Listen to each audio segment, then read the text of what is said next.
마가복음 15장 6절 말씀부터 15절 말씀까지 내용 파악하시면서 합독하시겠습니다. 시작.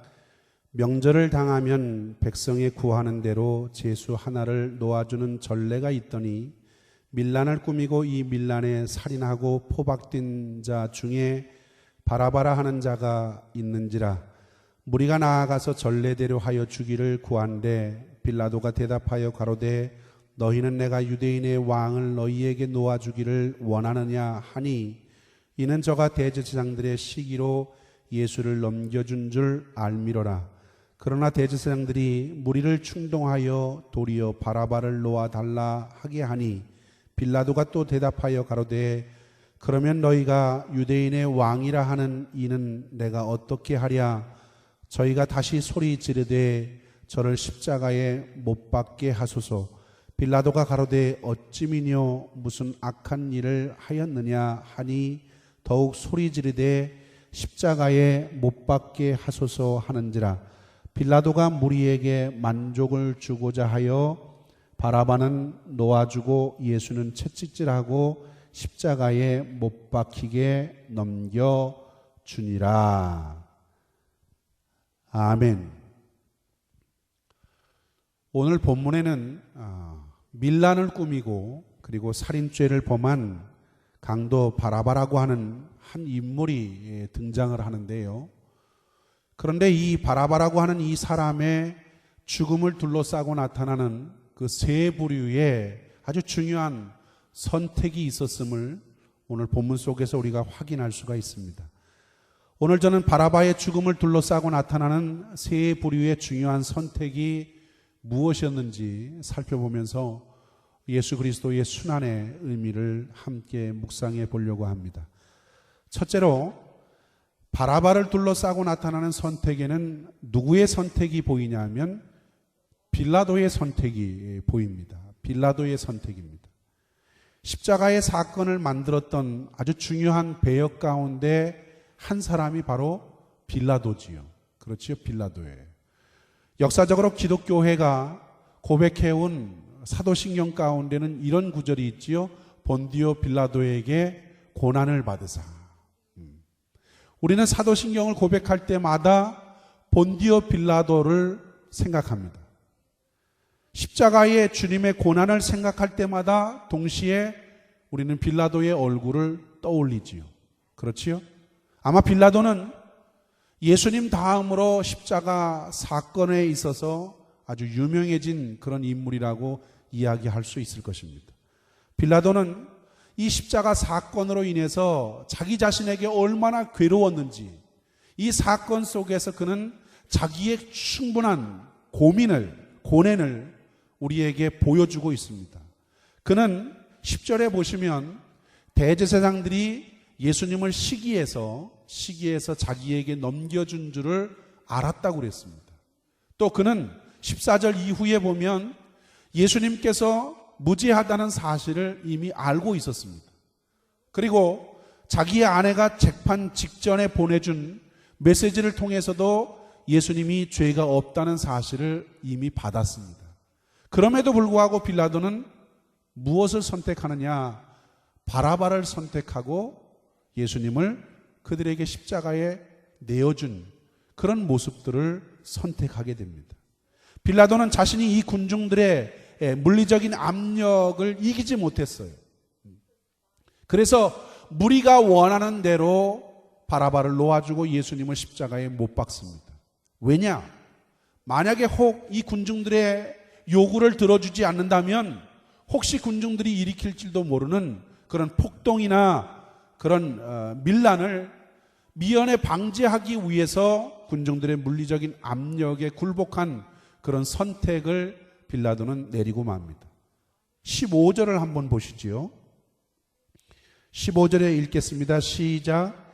빌라도가 무리에게 만족을 주고자 하여 바라바는 놓아주고 예수는 채찍질하고 십자가에 못 박히게 넘겨주니라. 빌라도가 무리에게 무엇을 주고자 하고 했다 그랬어요? 만족을 주고자 했다 그랬어요. 여러분 보세요. 빌라도는 정의를 알고 있었어요. 정의를 알고 있었지만 정의를 선택하기보다는 군중들의 인기를 선택했지요. 군중들의 인기를 얻기 위해서 그는 정의를 저버리는 사람이 됐습니다. 그는 양심의 소리를 분명히 들었어요. 그러나 양심을 선택하기보다는 자기의 지위를 지키기에 급급한 결단을 한 모습을 보게 됩니다. 그는 진리에 의한 선택보다도 무엇을 선택했어요? 다수가 원한다는, 단순히 다수가 원한다는 그 사실 앞에 다수가 선택한 길을 선택하고 만 사람이 빌라도입니다. 자기 내면에 확신이 분명히 있었어요. 그럼에도 불구하고 자기 내면의 확신에 따라서 행동한 것이 아니라 타인들이 그러니까, 타인들이 그렇게 생각하는데 어찌 할 수 없지 않느냐, 많은 사람들이 그렇게 요구하니까 그런 유행을 따른 선택을 내리고 말았다는 사실입니다. 그런데 우리가 분명히 알아야 될 것은 뭐냐 하면 이 빌라도가 내린 이 비극적인 선택이 유독 빌라도 한 사람에게만 국한되는 것은 결코 아니다라는 것입니다. 이 비극적인 선택은 오늘 이 시대를 살아가는 수많은 사람들이 동일하게 그 모습을 따라서 선택하고 있다는 것이 오늘 우리에게 있어서 굉장히 크게 생각해야 될 것입니다. 오늘 우리의 주위에서 아직도 많은 사람들이 예수님을 믿지 않고 구원받지 않는 그 이유가 무엇입니까? 가만히 생각해 보세요. 그것은 아직도 많은 사람들이 하나님의 의를 따르기보다는 인기를 따르기 때문이지요. 자기의 선한 양심을 따르기보다는 당장에 무엇을 선택해요? 당장에 밥줄을 선택합니다. 양심을 따르는 것보다는 자기의 이익을 따르는 것에 우선시하고 있다는 거죠. 진리보다는 불신앙의 다수를 따르고 있기 때문입니다. 자기의 내면의 확신보다는 이 시대의 유행인 세속화된 사상이나 세속화된 삶의 길을 오늘도 사람들이 선택하고 있기 때문이라는 것입니다.